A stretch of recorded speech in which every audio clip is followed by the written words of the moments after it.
नमस्कार, मैं हूं संदीप चौधरी। आप देख रहे हैं आज का मनी मंत्र।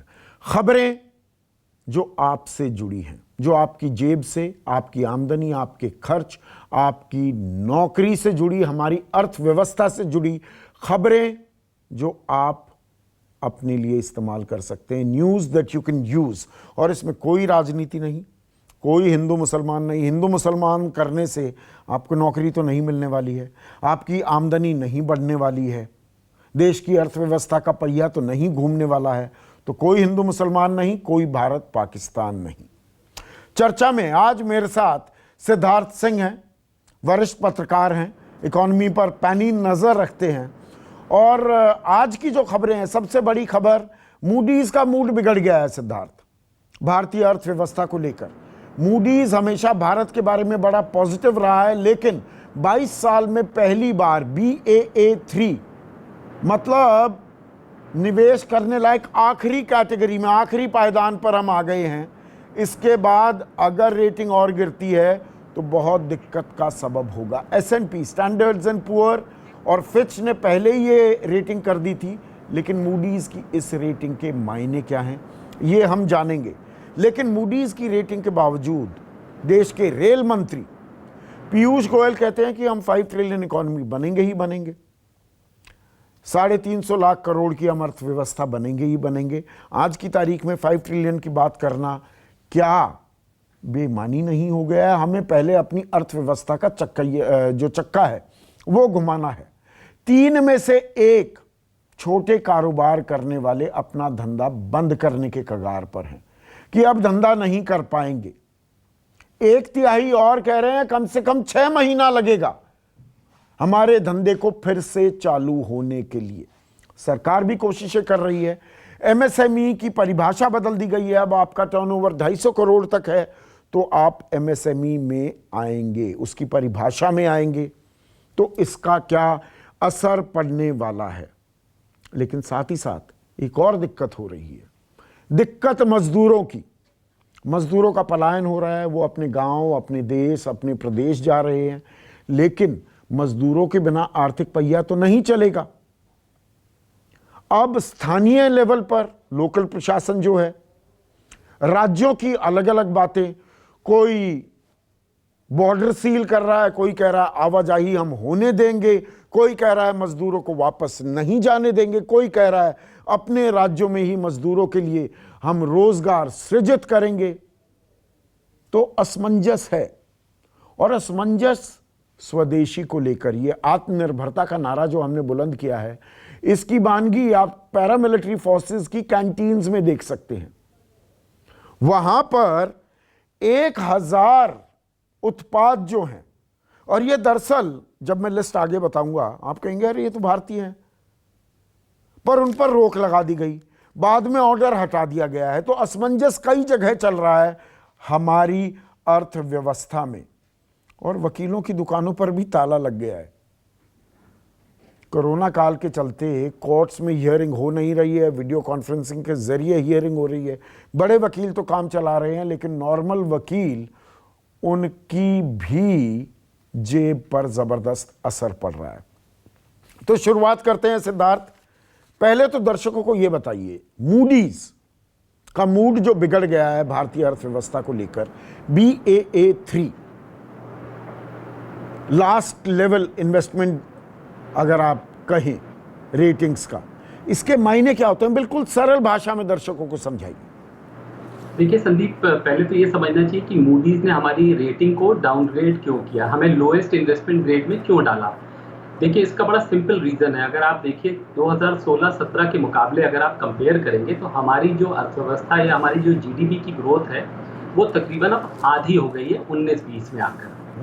दूसरा जो फिस्कल डेफिसिट है वो हमारा जो है 7 साल के सबसे ऊंचे स्तर पर है, यानी कि 4.6। इन दोनों का मतलब है कि आपकी इकोनॉमिक एक्टिविटी स्लो डाउन कर रही है, देश में रिसोर्सेज पे स्ट्रेन्स हैं। और इसी की वजह से, क्योंकि मूडीज ये लगातार देख रहा है कि आप आने वाले समय में जो भारत के जो पॉलिसी मेकर्स हैं, जो इकोनॉमिक पॉलिसी मेकर्स हैं, उनके लिए ये चुनौती होगी कि कैसे इस अर्थव्यवस्था की जो धीमी रफ्तार है उनको नहीं लगता कि उसको वो बहुत कारगर रूप से ऐसी नीतियां बना पाएंगे जिससे कि ये अर्थव्यवस्था दोबारा पटरी पे लौटे और ग्रोथ तेज हो।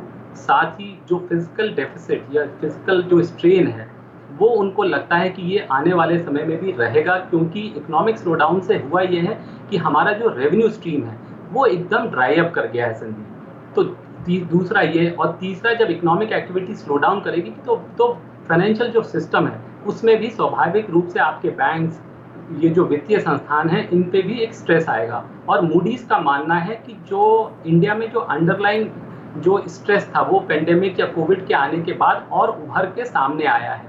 तो ये इन सब की वजह से उन्होंने जो है हमें लोएस्ट इन्वेस्टमेंट ग्रेड में डाला है। नहीं, इसमें एक और अहम बात जो मैं पढ़ रहा था, पूरी मैंने रिपोर्ट पढ़ी सिद्धार्थ, वो ये कह रहे हैं कि देखिए संक्रमण काल, संकट काल के चलते हम BAA3 नहीं कर रहे हैं आपको।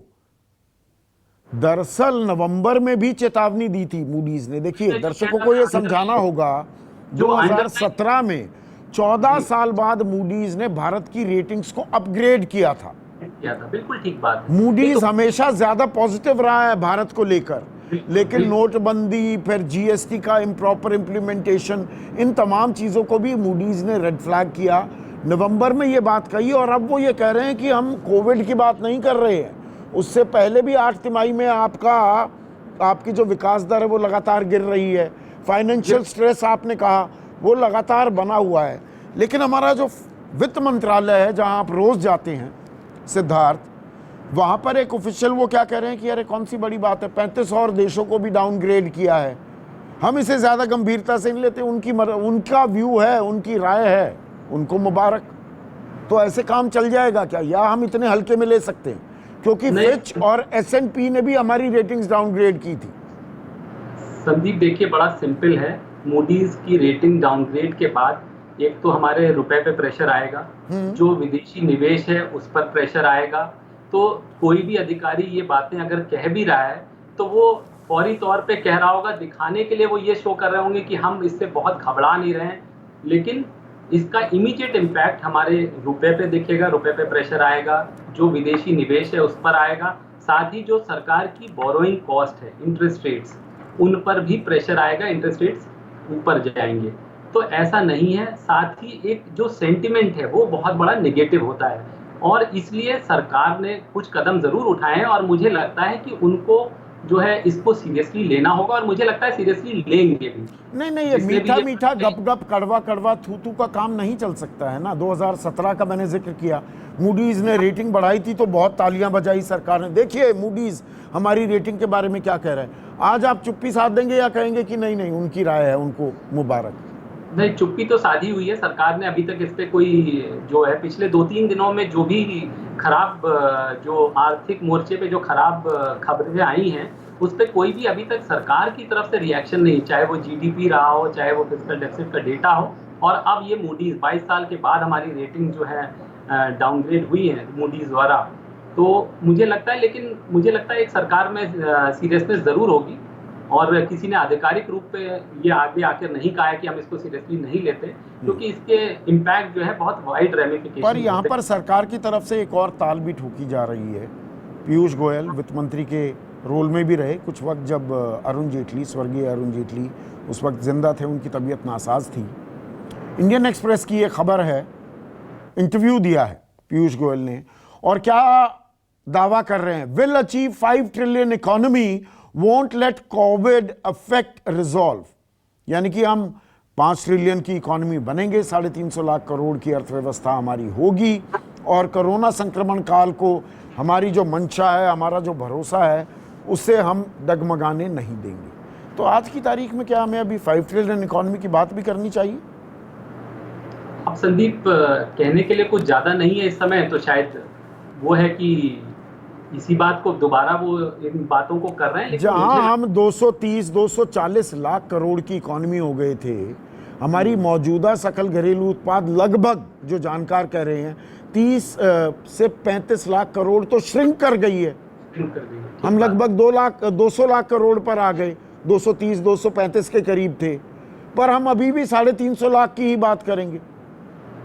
नहीं संदीप, मुझे लगता है वो अब इंटरव्यू के तौर पे चूंकि उन्होंने ये कहा होगा, लेकिन उसमें इंपॉर्टेंट पार्ट देखने वाली है, क्या वो ये कह रहे हैं कि हम अपने जो हमारा एम था 2024 तक 5 ट्रिलियन पहुंच जाएंगे, नहीं क्या कह वो रहे हैं, थोड़ा वक्त ज्यादा लग सकता है, ये बात तो वो तो बोलिए। ठीक है, तो संदीप तो ठीक है ना, फिर हम लोगों को उनकी इस बात को कोई बहुत ज्यादा क्वेश्चन नहीं करना चाहिए, क्योंकि अल्टीमेटली इस साल कॉन्ट्रैक्शन आएगा और अगले साल दोबारा जो कि कॉन्ट्रैक्शन इतना ज्यादा हो जाएगा, तो अब चूंकि इकोनॉमी ऊपर ही जाएगी, तो लेकिन हाँ, इंपॉर्टेंट बात यह है कि अब 2024 में हम 5 ट्रिलियन नहीं होने वाले हैं। साथ ही मुझे लगता है उनका मंत्रालय को ज्यादा फोकस करना चाहिए कि कैसे हिंदुस्तान में ज्यादा विदेशी निवेश आए, ईज ऑफ डूइंग बिजनेस कैसे हो, हमारे एक्सपोर्ट्स दोबारा कैसे बढ़ें।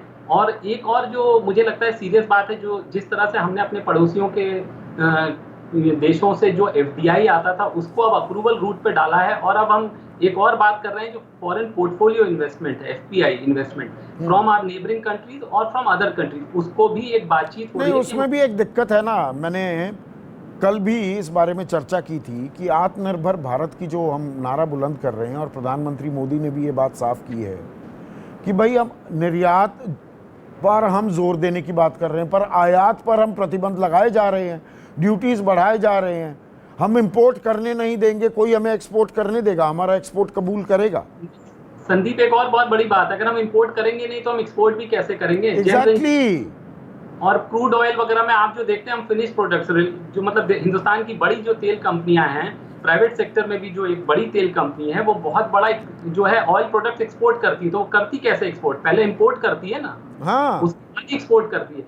तो मुझे लगता है इस पर हमको बहुत संभल कर, बहुत जो है डेलिकेट, ये चूंकि विषय बहुत डेलिकेट है, तो इतना आसान विषय नहीं है और इतना आसान होगा भी नहीं कहने के लिए। हम नहीं, ये कॉमेडी ऑफ एरर्स, इसमें क्या हो जाता है जब कंफ्यूजन होती है ना। मैं बीच में ही ये खबर ले रहा हूं, बाद में लेना चाह रहा था, इस बारे में भी हमने 2-3 बार चर्चा की है। Going swadeshi, CAPF canteen bans 1000 products, then withdraws list. Blacklist है Dabur's, Real, Wipro, Bajaj electricals, Horlicks. आसान शब्दों में दर्शकों को समझा दूं, ये पैरामिलिट्री फोर्सेस जो है ना हमारी, BSF, CRPF, ITBP, CISF, SSB, यहाँ इनकी जो कैंटीन्स हैं, जो केंद्रीय पुलिस कल्याण भंडार जिन्हें हम कहते हैं, कि यहाँ पर अब स्वदेशी माल बिकेगा, ये ऑर्डर आ गया। फिर एक लिस्ट आ गई, लिस्ट में कौन कौन सी कंपनियों के उत्पाद थे। डाबर, अब डाबर तो खालिस हिंदुस्तानी है। बजाज इलेक्ट्रिकल्स, बजाज पंखे बनाता है और जो उत्पाद बनाता है। VIP जो सूटकेस बनाता है। Hindustan Unilever limited, Wipro, blue star, Havells, eureka, कि नहीं जी इनके माल नहीं बिकेंगे। फिर कहा जी गलती से ये लिस्ट जारी हो गई, अब वो लिस्ट हटा दी, पर ऑर्डर जस का तस है। आर्मी कैंटीन से ऑर्डर हट गया, लेकिन पैरामिलिट्री फोर्सेस की कैंटीन में ऑर्डर जारी है। 2800 करोड़ का माल हर साल यहां पर बिकता है। इतनी कंफ्यूजन क्यों सिद्धार्थ? नहीं देखिए, चूंकि क्या है ना, हमारे यहाँ एक होड़ लग जाती है कि कैसे जो भी जिस तरह का अनाउंसमेंट हो रहा है, वो उसको जल्दी से कैसे इम्प्लीमेंट करें, कैसे हम एक, अब इसको मैं अगर बहुत स्पष्ट शब्दों में कहूँ, एक इम्प्रेस करने का भी एक जो है ना, नंबर बढ़ाने की बात है। हाँ, मतलब कि कैसे प्रधानमंत्री ने ये बोला, DIG ने ये ऑर्डर पास कर दिया। DG कह रहे हैं नहीं जी ऑर्डर वापस ले रहे हैं, DIG ने कर दिया ऑर्डर पास। लेकिन एक प्रॉब्लम यहाँ पर ये भी है ना संदीप, कि जब आपने ये ऑर्डर पास किया होगा तो उसके बाद आपने रियलाइज किया होगा कि अब बेचेंगे क्या आप, क्योंकि मेजॉरिटी ऑफ द प्रोडक्ट्स तो शेल्फ से हट जाएंगे अगर आप ऐसा करते हैं। और जहाँ तक डाबर वगैरह भी है, तो डाबर कुछ रॉ मटेरियल नेपाल वगैरह से इंपोर्ट करते हैं, जैसे जो शहद के वो बहुत बड़े मैन्युफैक्चरर हैं, तो उनका बहुत बड़ा एक जो बिजनेस है वो नेपाल में है। वैसे ही हेवल्स है या बजाज है, हेवल्स वगैरह चाइना में मैन्युफैक्चर करते हैं तो पूरी भारतीय कंपनी ना। तो अच्छा, दूसरा ये है कि अच्छा अगर आप ये भी इसको रिप्लेस ही करना चाहते हैं कि कंप्लीट डोमेस्टिक प्रोडक्शन या डोमेस्टिक रॉ मटेरियल या जिस भी आप पैरामीटर को लगाते हैं उसको, उन प्रोडक्ट्स को ही आप लेंगे इन कैंटीन्स में, तो उसके लिए भी तो एक प्रोसेस होगा ना। ये तो होगा नहीं कि ये रातों। मैं थोड़ा और बढ़ा देता हूं, दर्शकों को पता होना चाहिए कंफ्यूजन में क्या होता है। डाबर के जो प्रोडक्ट्स बैन किए गए हैं, इसमें जो रियल जूस, डाबर जूस बनाता है, च्यवनप्राश भी बनाता है और चीज़ें, तो डाबर का जो रियल जूस है उस पर आपने बैन लगा दिया। बजाज इलेक्ट्रिकल्स के 30 प्रोडक्ट हैं। बजाज तो खालिस हमारा बजाज, उनकी टैगलाइन भी थी। टाइमेक्स जो घड़ी, घड़ियां हैं वो अब नहीं बिकेंगी, मतलब अब तो ऑर्डर वापस हो गया। कोलगेट माउथ वॉश, अभी भी ऑर्डर टूथपेस्ट, क्या वापस हुआ है संदीप पता नहीं, ये भी कंफ्यूजन ही है। हाँ तो तो मतलब अभी के ऑर्डर इतनी के और कंफ्यूजन। जल्दबाजी क्या है, इन चीजों की इतनी जल्दबाजी क्या होती है, क्योंकि इन चीजों से हम कोई बहुत अच्छा संदेश भी नहीं भेज रहे हैं दुनिया में। हाँ आप लोगों को, आप अपने इन्वेस्टर को, जो लोग भारत की तरफ, इस समय हम बात कर रहे हैं कि हिंदुस्तान में हम चाइना से नए जो है इन्वेस्टमेंट्स को अट्रैक्ट करेंगे, तो मुझे लगता है इस टाइम पे ऐसी नेगेटिव जो खबरें हैं ये ज्यादा नहीं नहीं, वो तो हमें करना चाहिए सिद्धार्थ, हम करेंगे वाले मोड में रहते हैं। बांग्लादेश, मेक्सिको, वियतनाम ने तो कर दिया, वहां पर तो इन्वेस्टमेंट आनी शुरू हो गई। यहां पर सिर्फ आप ही के नेम से एक सिद्धार्थनाथ सिंह जो मंत्री हैं उत्तर प्रदेश में, वो एक 1100 करोड़ की इन्वेस्टमेंट लेकर आए हैं। जर्मनी की एक जूतों की कंपनी वो उत्तर प्रदेश में निवेश करेगी। उसके अलावा चीनी जो कंपनियां थी या चीन में जो विदेशी कंपनियां थी, भारत में निवेश की बात ही नहीं सुनी मैंने। नहीं, अभी तक कुछ नहीं है ग्राउंड पे। वही जो आपने बोला ना पीयूष गोयल जी को, तो मैंने वही तो बात कही कि पीयूष गोयल जी को ना कि 5 ट्रिलियन की बात करनी चाहिए, बल्कि उनको अब ये बताना चाहिए कि अगले 1 साल में वो भारत में नया निवेश विदेशों से कितना लेके आएंगे, कितनी ऐसी कंपनियां होंगी जो चाइना से जो छोड़ने का अपना मन बना रही है, चाइना से हटने का मन है, तो उनको वो कब तक भारत में कितनी कंपनियों के साथ हिंदुस्तान करार करेगा, एमओयू साइन करेगा, उनको क्या क्या सुविधाएं प्रोवाइड कर रहे हैं। क्योंकि देखिए इंडोनेशिया वगैरह ने फ्री लैंड कर दिया है, उन्होंने बोला हमारे यहाँ जमीन फ्री है, आइए लगा लीजिए, तुरंत आइए। तो ऐसे दुनिया भर में कई देश हैं जो आप कह रहे हैं, तो जहां पे वो तुरंत अट्रैक्ट, जापान अपनी इंडस्ट्रीज को वापस बुला रहा है, उन्हें फैसिलिटेट कर रहा है। तो ऐसे में भारत केवल अभी जो हम लोग टीवी इंटरव्यूज या न्यूज़पेपर में इंटरव्यूज, इनसे कुछ होने वाला नहीं है। हमको नहीं, पर एक मंत्री हैं, मैं यहाँ पर एमएसएमई बिल्कुल, देखिए we are on the same page. Nitin Gadkari हैं, साफ बोलते हैं, बेबाक बोलते हैं, कड़वी बात भी बोलते हैं। और आज की ये खबर है, a day after unlock 1 cabinet approves economic package for MSMEs and farmers. Farmers की अभी बात करूंगा, मैंने एक कार्यक्रम भी किया कल पूरा किसानों के लिए। तो देखिए सिद्धार्थ, मेरा टेक ये था कल के 1 घंटे के कार्यक्रम का कि वो कहते हैं ना कि पुरानी शराब नई बोतल में परोस दी। यहाँ पर पुरानी शराब पुरानी बोतल में ही नया ठप्पा लगाकर पेश कर दी किसानों के लिए। वो 50 से 83% कुछ दिया नहीं गया है। महंगाई की भी दर नहीं आई है, जो सो कॉल्ड आपने रेट बढ़ाए हैं 2.7, 4, 2.5 इतनी बढ़ोतरी हुई है। तो उस बात को, तो उस पर हमने चर्चा की थी। लेकिन नहीं, पॉजिटिव न्यूज़ पर भी हमें फोकस करना चाहिए सिद्धार्थ। जो ये एमएसएमईज की अब परिभाषा बदली, टर्नओवर 250 करोड़ तक का भी एमएसएमईज में आ जाएगा। डिस्ट्रेस फंड एक क्रिएट किया है 20,000 करोड़ का, एक फंड ऑफ फंड टोटल मिलाओगे तो 50,000 करोड़ का हो जाता है जो दिक्कत में है एमएसएमईज उनके लिए। इससे कुछ होगा या ये पेपर पर अच्छा लगता है, या ये दरअसल जमीन पर उतरेगा तो काफी कुछ पुश मिलेगा एमएसएमईज को? नहीं संदीप, देखिए आप जैसे कि अपने सभी कार्यक्रमों में कहते आते हैं कि बड़ा एक एम्प्लॉयमेंट जो है एमएसएमई से आता है। तकरीबन 11 करोड़ आदमी जो है उधर एम्प्लॉयड है। हिंदुस्तान का 48% एक्सपोर्ट्स, 29% जीडीपी का। तो मुझे लगता है एमएसएमई के लिए तो बिल्कुल करना चाहिए। और जो सरकार ने एक जो 3 लाख करोड़ तक की guarantee scheme, loan guarantee scheme launch की है, उसमें ऑलरेडी शुरू हो गया कल। आई थिंक छोटा ही अमाउंट, लेकिन शुरुआत हो गई। 3,400 करोड़ का जो है डिसबर्समेंट भी हुआ है एमएसएमईज को लोन गारंटी स्कीम में। और साथ ही ये जो डेफिनेशन बदली है, इससे भी बहुत ज़्यादा, उसमें भी एक एडवांटेज है कि अगर आप एक्सपोर्ट करते हैं तो वो जो एक्सपोर्ट का आपका टर्नओवर है वो इसमें 250 करोड़ तक के टर्नओवर में काउंट नहीं होगा। तो ये भी बहुत बड़ा पॉजिटिव है। नितिन गडकरी का वहाँ होना ही अपने आप में एक पॉजिटिव है, क्योंकि मुझे लगता है उनसे बढ़िया पॉलिसी मेकर और पॉलिसी इम्प्लीमेंटर अभी तक इस सरकार में जो लोगों का जो फेथ है या इंडस्ट्री का फेथ है वो उन पर बहुत ज्यादा है। नहीं, तो सरकार ने देखिए पर्दादारी भी करने की कोशिश की थी, तालियां बटोरने की कोशिश की जब निर्मला सीतारमण ने कहा हम 3 लाख करोड़ का पैकेज दे रहे हैं। तो नितिन गडकरी ने ही आकर सामने बिल्कुल साफ शब्दों में कबूला था कि हमें 4,95,000 करोड़ रुपए देने भी है एमएसएमईज को, और उन्हीं का दबाव रहा होगा। मैं कयास लगा रहा हूं, आपके पास कंफर्म्ड इंफॉर्मेशन होगी, उन्हीं का दबाव रहा होगा कि फिर भारत सरकार को आकर कहना पड़ा हम 45 दिन में वो 4,95,000 करोड़ रुपए वापस देंगे, वो बकाया हम चुका देंगे। बट संदीप उसमें एक और बात ये मतलब गौर करने वाली बात है कि अब उसमें गवर्नमेंट पेमेंट ज्यादा है नहीं, बहुत कम है, बहुत कम है।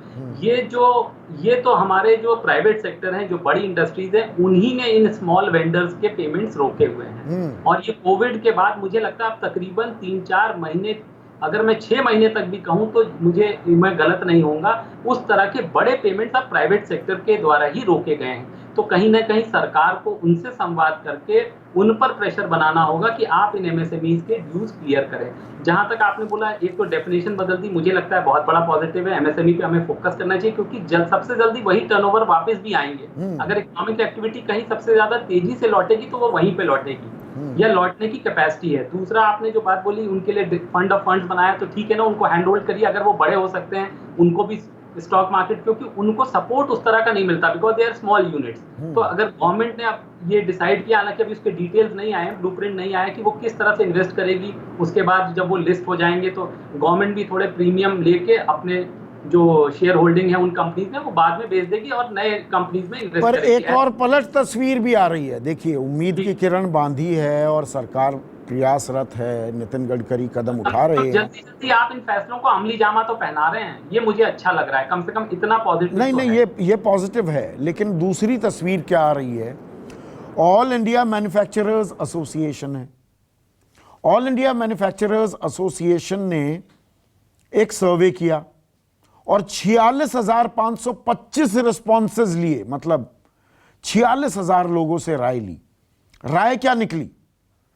35% सिद्धार्थ जो एमएसएमई हैं और 37% सेल्फ एम्प्लॉयड जो खुद मुख्तार हैं, अपना धंधा चलाते हैं, छोटे मोटे कारोबार करते हैं, उन्होंने कहा कि वी आर बियॉन्ड रिकवरी, मतलब धंधा गया, हम धंधा नहीं कर पाएंगे।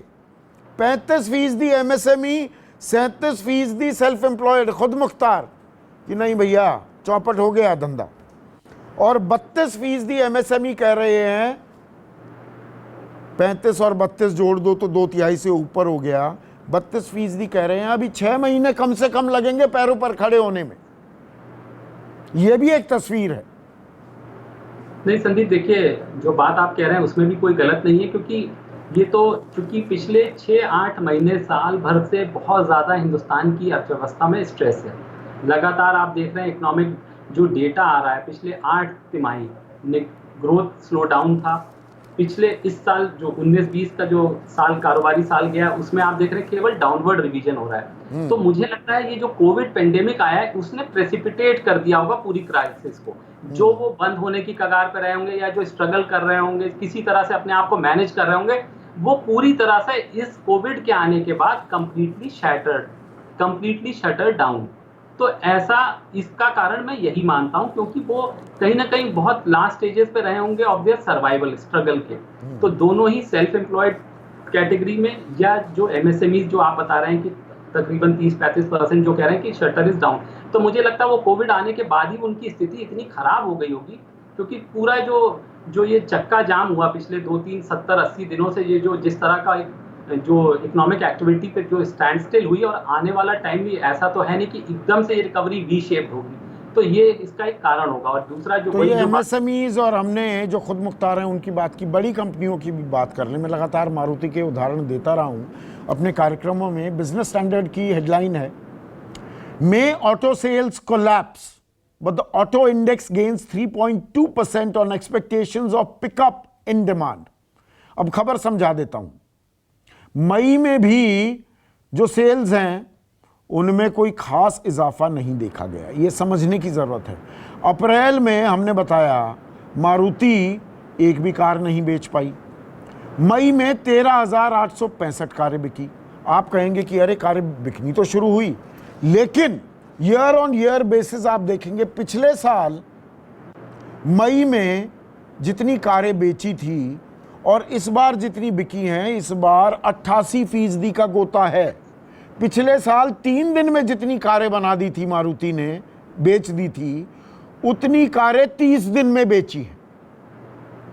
तो उम्मीद पर अभी दुनिया कायम है। अगर ये कहूं तो गलत तो नहीं कह रहा मैं, रीडिंग गलत तो नहीं है मेरी सिद्धार्थ? अभी हम उम्मीद पर कायम हैं।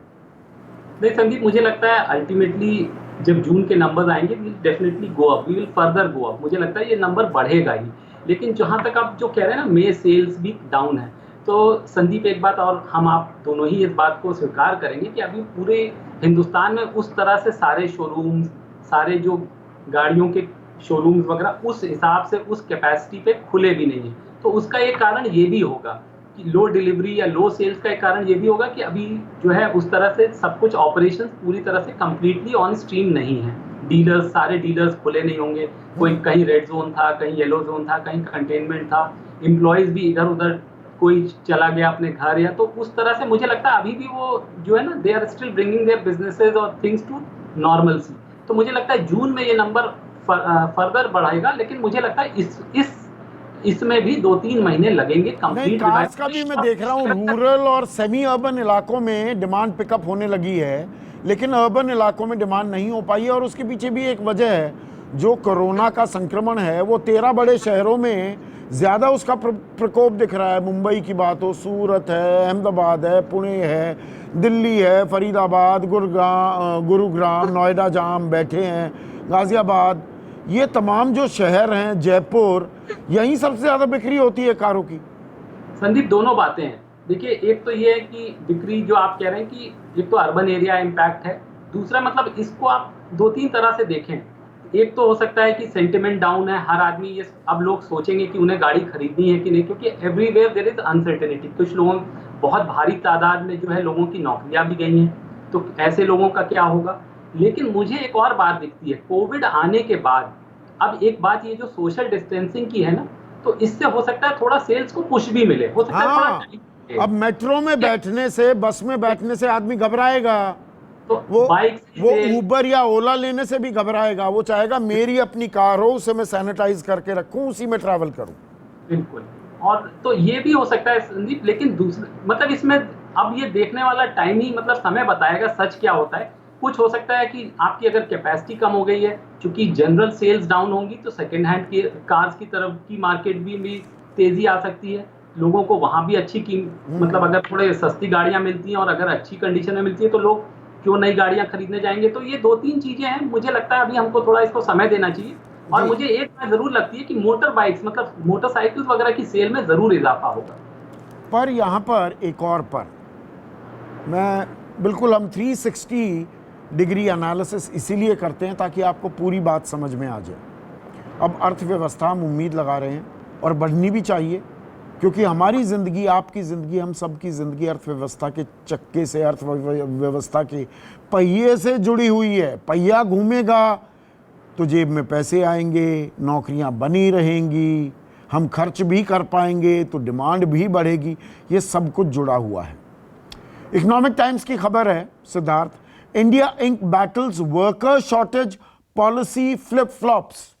अब मजदूरों की हम लगातार बात कर रही थी, मजदूरों का इंतजाम नहीं कर पाई सरकार, केंद्र हो या राज्य सरकारें हो, बहुत दिक्कतें आई।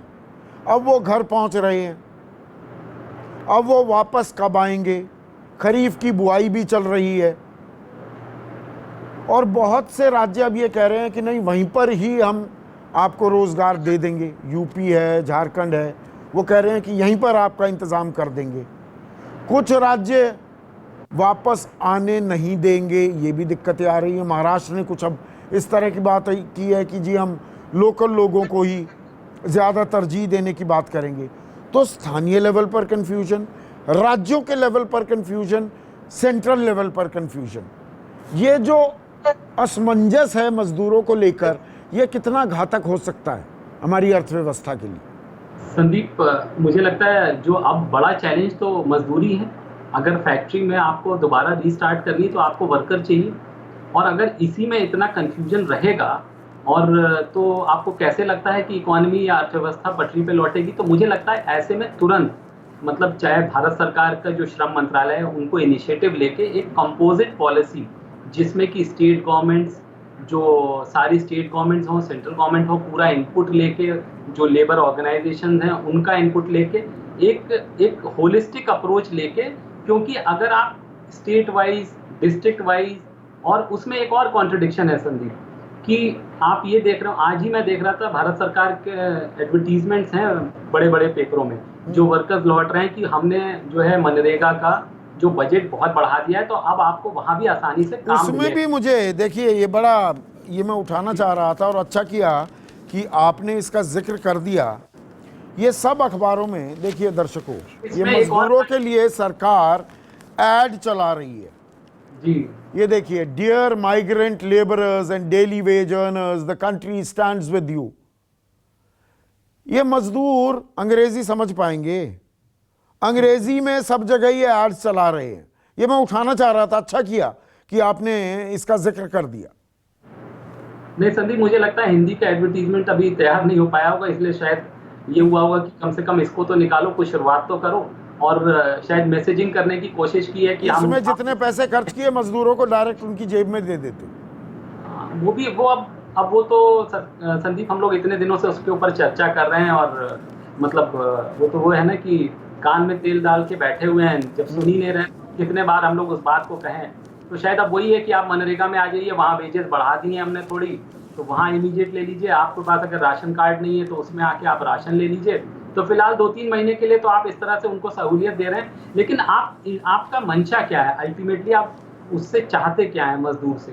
तो क्योंकि अगर मजदूर लौटेगा नहीं, मनरेगा में रहेगा, अगर अपने घर ही में रुक जाता है, तो ये इंडस्ट्रियां फैक्ट्रियां कैसे चलेंगी? क्योंकि एक और बात है संदीप, क्योंकि हम वहाँ पे ये उनको स्ट्रिक्ट नॉर्म्स भी उन पर अप्लाई कर रहे हैं कि आपको सोशल डिस्टेंसिंग भी रखनी है। बीच बीच में आपने देखा होगा कि मारुति की एक फैक्ट्री में कोई केस आ गया कोविड का, तो इस तरह के डिसरप्शन वैसे भी आते रहेंगे। पर मतलब नितिन गडकरी कहते हैं कि देखिए, ये मजदूरों की जब आप बात करते हैं, माइग्रेंट लेबर जो वर्कफोर्स का 20% ही हिस्सा है, ऐसा भी नहीं है कि कोई बहुत बड़ी आफत आ जाएगी।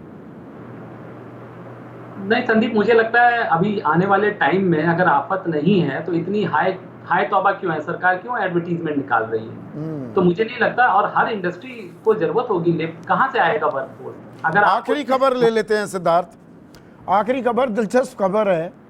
वकील अमूमन सरकार की निगरानी इन पर बनी रहती है। टैक्सेस टुक्सेस में भी बहुत फ़ायदा होता है वकीलों को, क्योंकि दरअसल क्या है कि जितने बड़े नेता होते हैं वो सब वकील होते हैं, मंत्री भी ज़्यादातर वकील हैं।